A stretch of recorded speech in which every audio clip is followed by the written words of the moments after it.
Starting a new topic in vector spaces, something called coordinate vectors. And I'll explain through an example, and then I'll also explain what I mean by an ordered basis. And we'll consider the vector space R3, three-dimensional real space, and we'll take the basis B, and I'll just ask you to take my word for it that this is indeed a basis. I don't want to spend time verifying that. But all you would have to do would be to show that these three are linearly independent, because there's three of them. Anyway, take my word for it. This is a basis. Now, in this section, it makes a difference the order. The basis is in a specific order, so this is the first, this is the second, this is the third. So it's not quite a set, because in a set the order doesn't make a difference, but here it does. Okay, that's as far as ordered goes.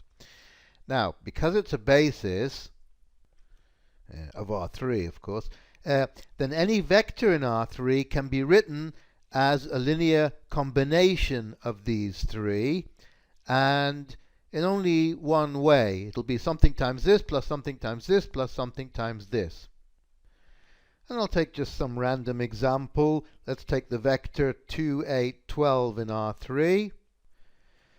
You could check that this is equal to minus 2 times the first element of the basis, and then plus 4 times the second, plus 10 times the third. How I got to this minus 2, 4, 10 is not important at this moment. In fact, I might have even cooked it up backwards. I might have started with this and given you this. Just verify that this is so with computation.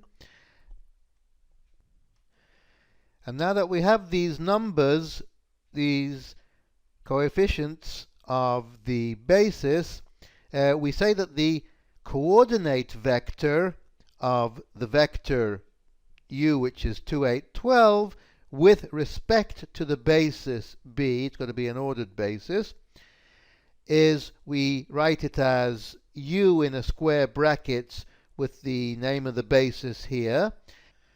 And these three components are these three scalars from here, and that's what gives us the coordinate vector. And remember, the basis, you have to keep the order of the three basis elements. If we didn't give the name u, we could just write it like this to put the vector itself in the square brackets to indicate the name of the basis, and this is the coordinate vector.